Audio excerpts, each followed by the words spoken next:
Hello, and welcome back to Gunfighter Life, the podcast where we talk about gunfighting the right way from a Judeo-Christian worldview with God at the center. Blessed be the Lord my rock, who trains my hands for war and my fingers for battle. Psalm 144. As always, I'm your host, Michael Molito. First and foremost, I'm a Christian. I don't apologize for that.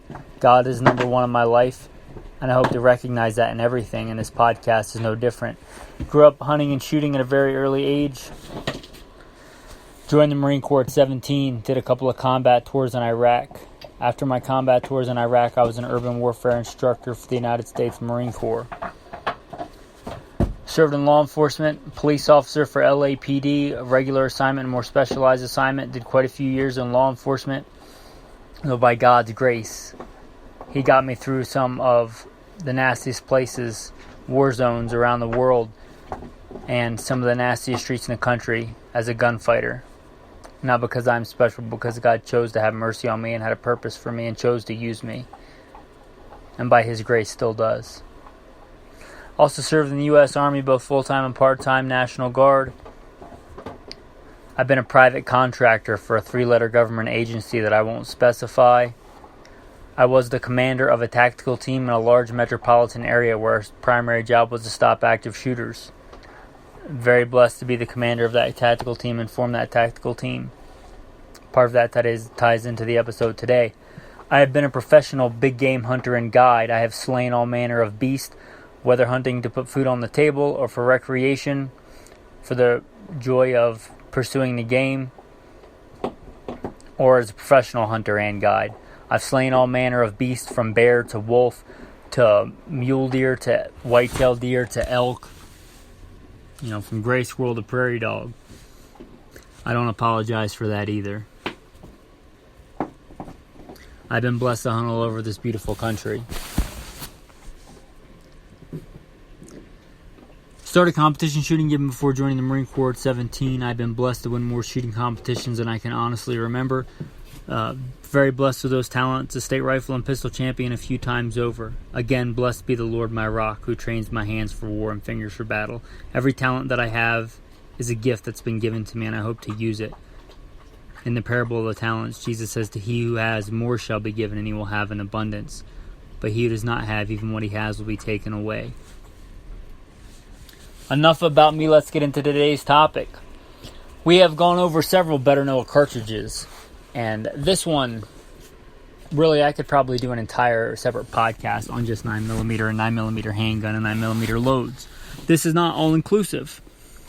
And I should start by saying that I started competition shooting, cutting my teeth in precision rifle. Not the precision rifle that's popular today, but the more old school, 3-position, Olympic style, NRA style. But I was a police officer when I got back into competition shooting after the Marine Corps, and I thought, if I'm going to get into a gunfight, the most likely thing I'm going to use is my handgun, because that's what I have with me all the time, and that's been the case for pretty much my adult life since then. Sometimes I have a rifle with me day to day, but most of the time I don't.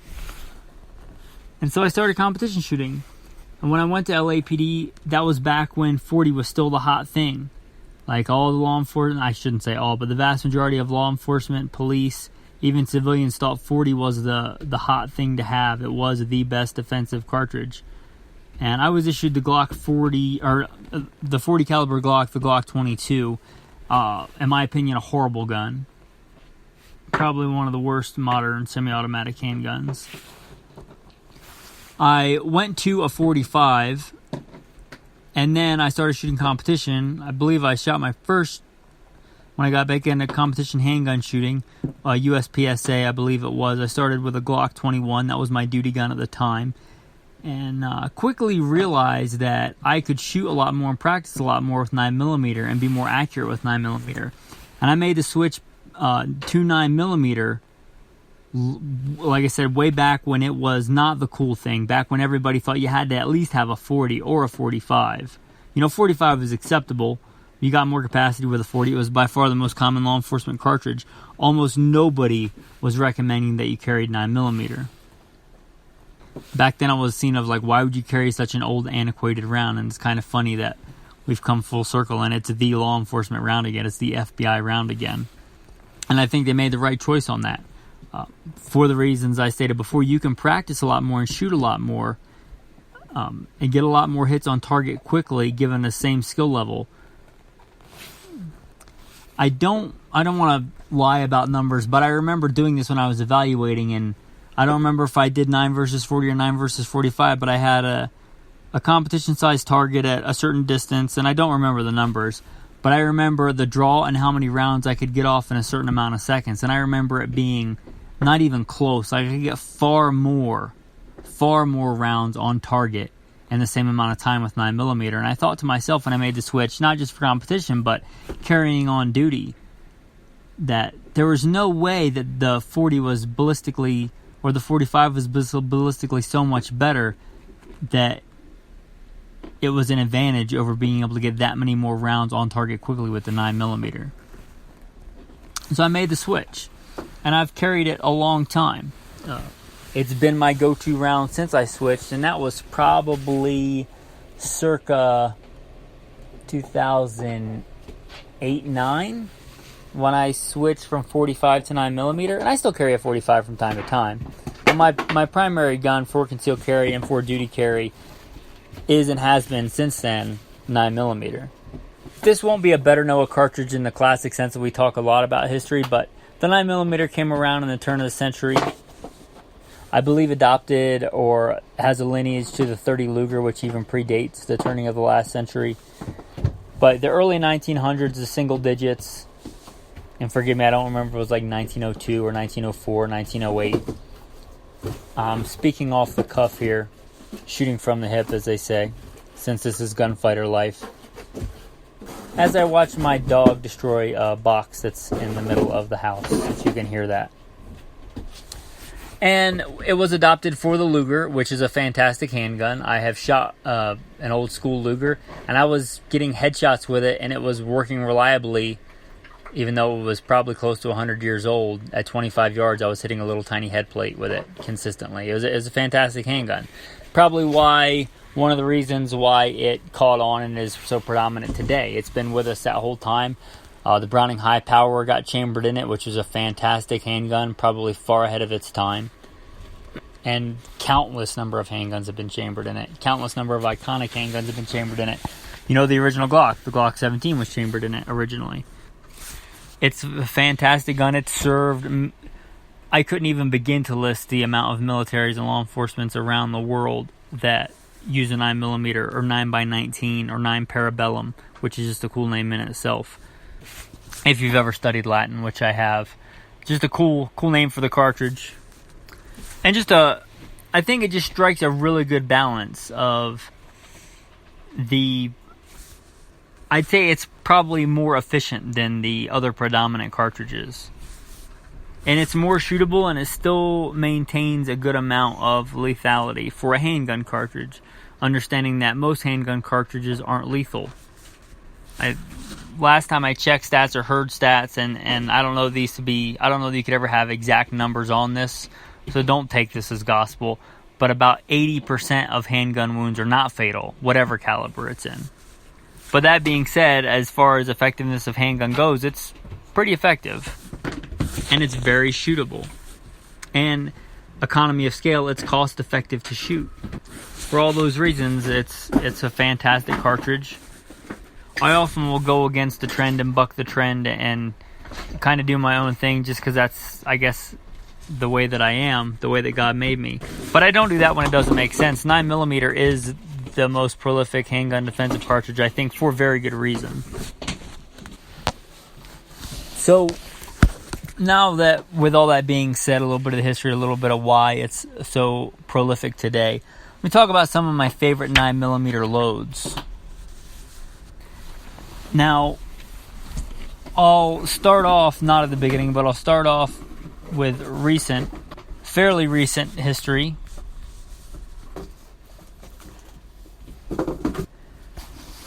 there was a big mass shooting in the metropolitan area where I was recruited.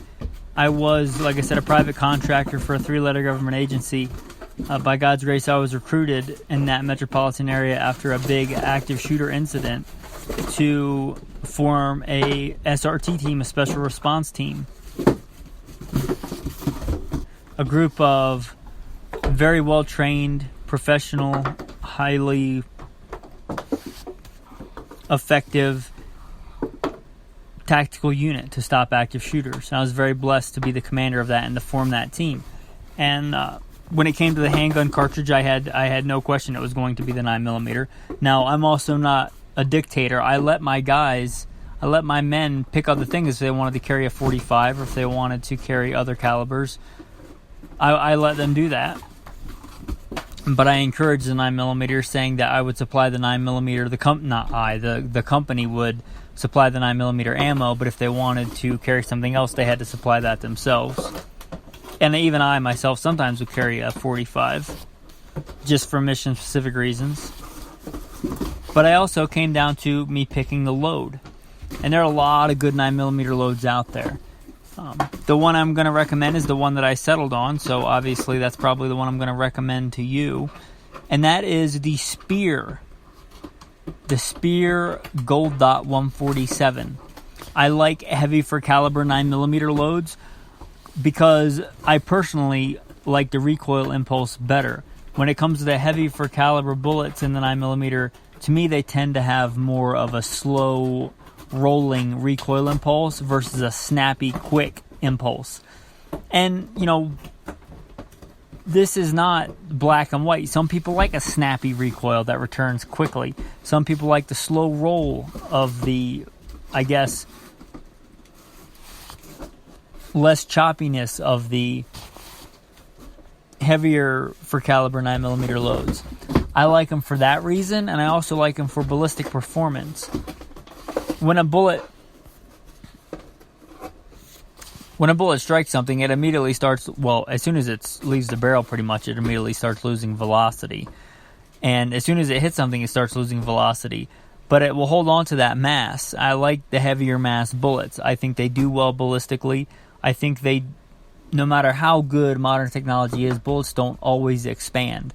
And I like the bullet profile of the heavier bullets. They tend to have a flat nose and a more flat nose conical shape, harkening back to the old semi-wad cutters, more so than the lighter for caliber round bullets.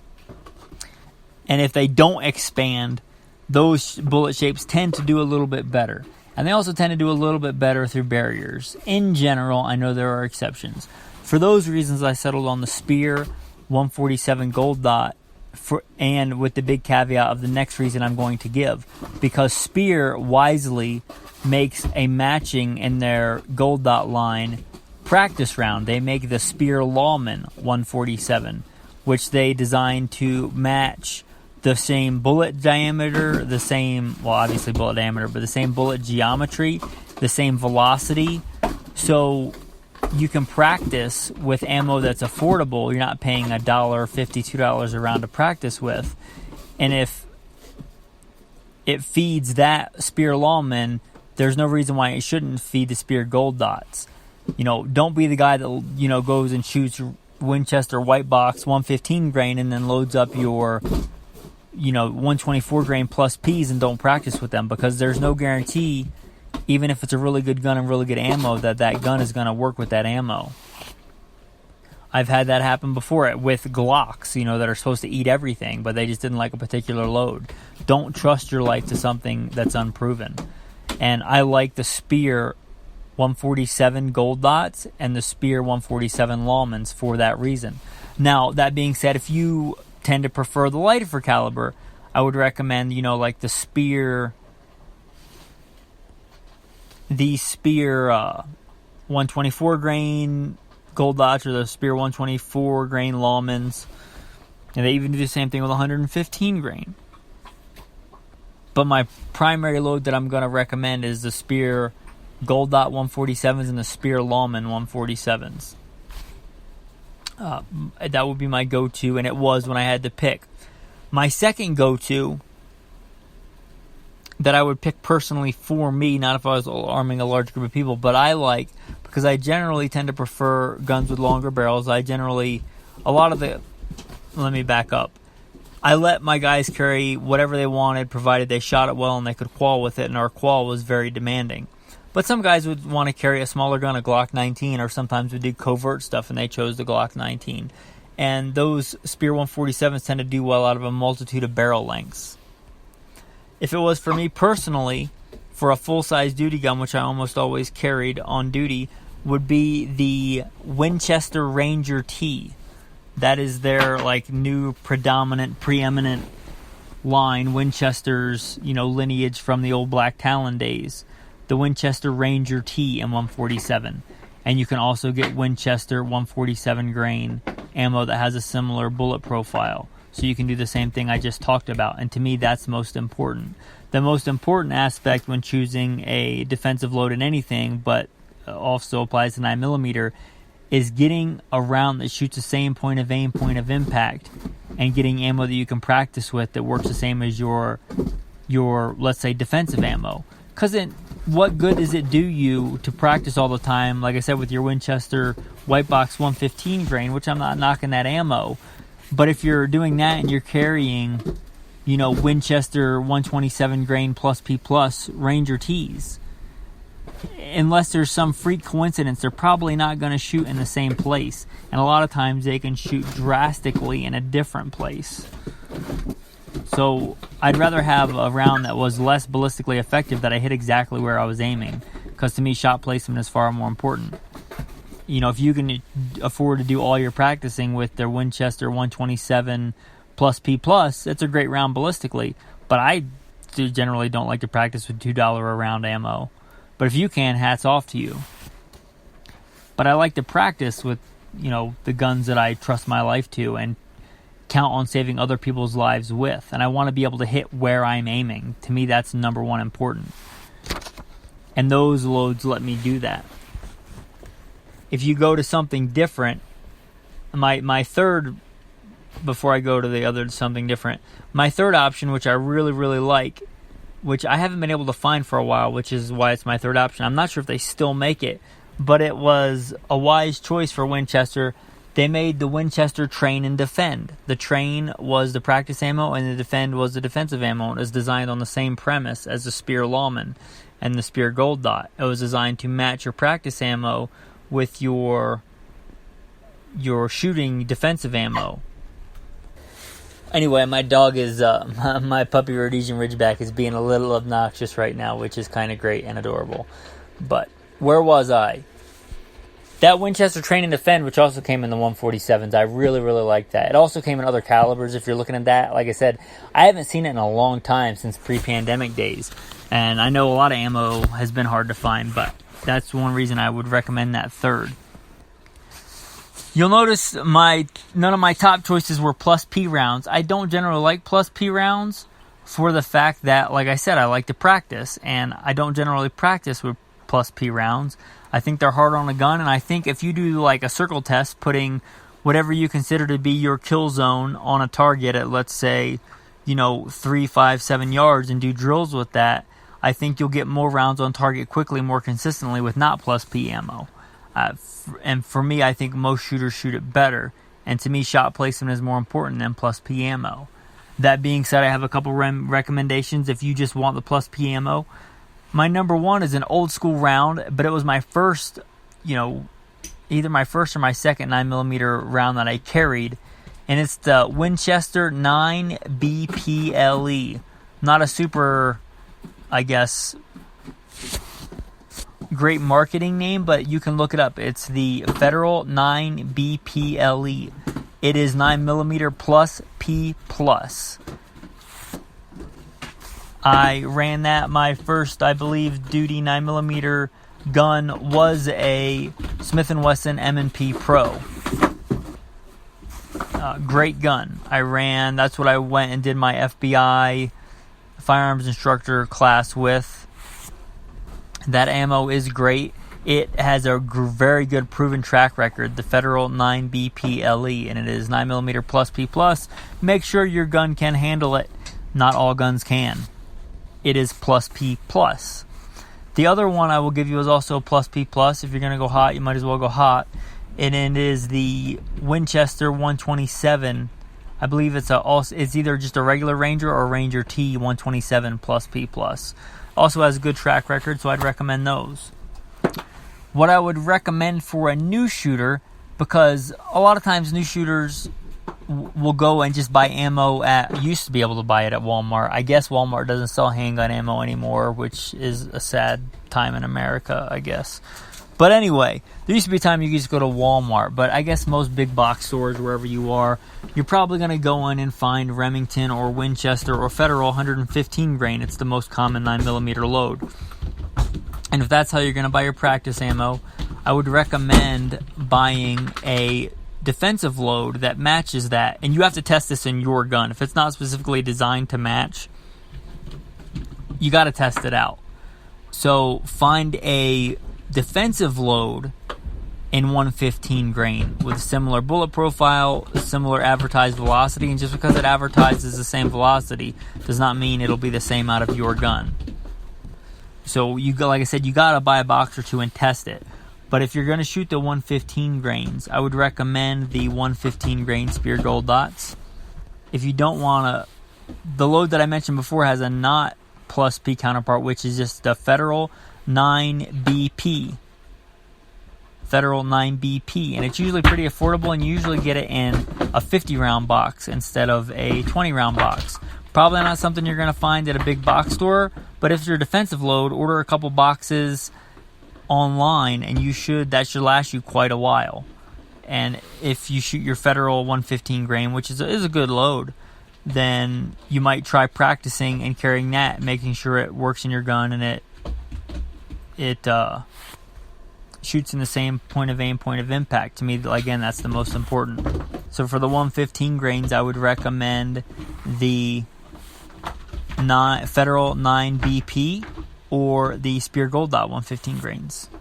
There's a load that is really good that I didn't mention because it doesn't meet the criteria that I laid out as being most important, and that is the Hornady Critical Duty 135 grain. I believe that's one of, if not the new FBI load, and I have used it, and it is a good load. The 135 grain, I think it's plus P, Hornady Critical Duty, and I like Hornady. They make great ammo. That's probably a great load ballistically. It's designed to have specific attributes for barrier penetration and things like that, and it's probably certainly a good load. That load, however good it might be ballistically, if anybody makes 135 grain plus P practice load, I'm not aware of it, and it's certainly not common.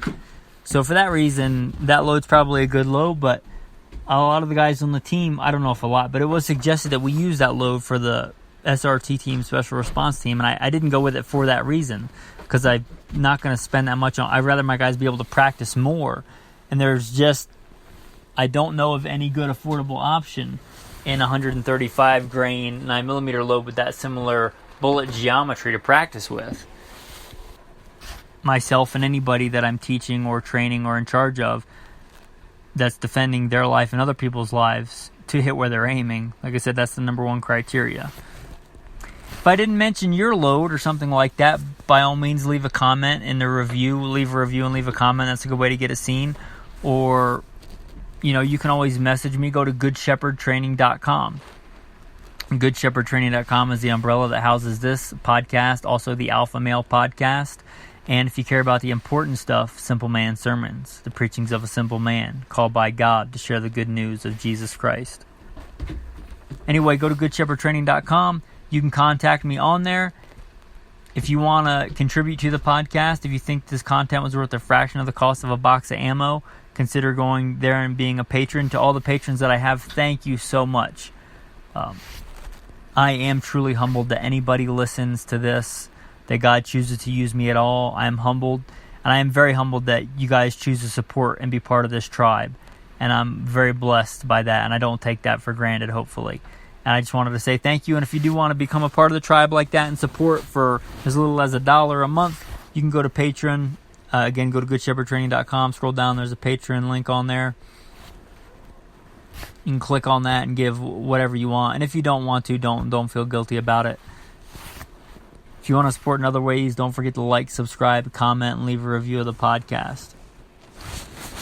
Leave a comment, leave some stars, whatever platform. I assume a lot of people listen to this on iTunes. You can scroll down, hit a bunch of stars, and leave a review, write a review, even if it's super simple.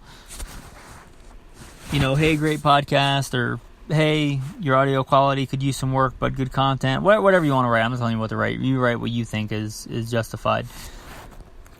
Anyway, with that, as a thank you for listening to the end of the episode, a tactical tip. This one applies to handguns. You don't, however, find this in the gun cleaning section, or generally, I've never seen it in any gun stores. You find it in the automotive section, like at one of the big automotive stores. And it's called Hyperlube. It's an engine oil additive. It's very thick. It's very viscous. And I love using this on handguns. Caveat, not on the fine moving parts, not on the firing mechanism, the trigger mechanism, the sear, things like that. This Hyperlube is super thick, super viscous, and I like to use it on the slide to frame fit, and I like to use it on the barrel hood and the barrel lockup. It's super thick, it's super viscous. If you shoot your guns a lot, like I like to do, it really helps with the wear and tear on the gun. It makes the gun super slick. It's super thick, it's super viscous, and it comes, I think, in a 1 quart or 1.5 quarts for whatever it costs. It's not cheap, but if you compare that to what you get in little tiny bottles of gun grease or Slide Glide, which is also a good product, but if you count the amount that you get for the price, because it's meant to be added into engines to boost performance, then it lasts a long time. So Hyperlube, check it out. You just put some in your fingers and play with it, and you'll see why I recommend it, especially for slide to frame fit, especially for hood lockup. Again, that area where your hood locks into the slide or where your slide to frame fits together, try and keep, it won't really hurt if you get it in there, but I would try and keep it out of like your firing pin channel and your small moving parts, where your sear and your trigger bar or whatever kind of handgun you have, those kind of small parts. I'd still stick with something like the old trusted Rem oil or something thinner for that. But that Hyperlube is pretty awesome, and it's not, like I said, not cheap, but for the amount you get, as far exceeds what you normally get for like firearms lubrication. So if you do it, per ounce, it's probably a lot cheaper. Anyway, it's a great product. Check it out. I don't get any corporate sponsors. I take no bribes. I don't get any money or any kickback from that. It's just a good product, and I use it, and I thought I'd give it to you as a tactical tip.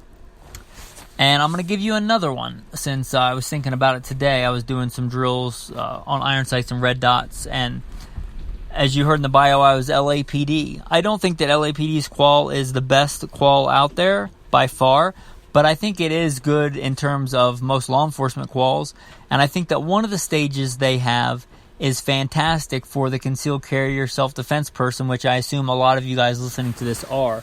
I assume there are some professional gunfighters listening to this, but I assume a lot of people are just concealed carriers. And I think this stage of the qual, and this is the qual back when I was part of it, they may have changed it now, I'm not even sure, but I call it the LAPD failure drill. It's just a stage of the qual. I don't know that it even has a name. But if you're familiar with the El Presidente, it's kind of similar to that, but less rounds, which who doesn't appreciate that nowadays? But you have 2 targets with a defined chest area and a defined head area. You can look up the LAPD pistol qualification target, unless they've changed it. It's a really good target. I think it's one of the better, more realistic targets. And I'm not just saying that. Like, I'm an FBI certified firearms instructor as well, and I think the FBI target is kind of sucks. But the LAPD one's not bad. It has a very good, well-defined head box, and it has a very good, well-defined torso sections. Anyway, without too much of an aside, the drill is you shoot 2 rounds to one target to the body, 2 rounds to the other body, 1 to the head, and 1 to the head. If you're a right-handed shooter, most right-handed shooters, in my experience, shoot faster left to right. So if they're the same amount of threat level, you shoot it from left to right. So 2 to the body, 2 to the body, 1 to the head, 1 to the head. I'm not going to set your standard for you. You do that in the amount of time that you can do it in and try to improve as a gunfighter, as an alpha male. So the drill is draw, and then 2 to the body, 2 to the body, 1 to the head, 1 to the head. It's a good drill. 2 to the body, 2 to the body, 1 to the head, 1 to the head. It's kind of a Mozambique drill times 2. And I think it's a good practical drill for self-defense, for concealed carry. It's not a lot of rounds. If you can do different variations of it, you can shoot the first target and then do a reload and finish up on the second target and then your headshots. Or you could do both bodies and then reload and then headshots. You can do all kinds of manner of things, but I think just the basic one is a good concealed carry defensive drill. I would recommend doing it at 7 yards, but you can do it closer or further away. Like I said, variations are good. With that, guys, I hope you liked today's podcast. Thanks, and have a blessed day.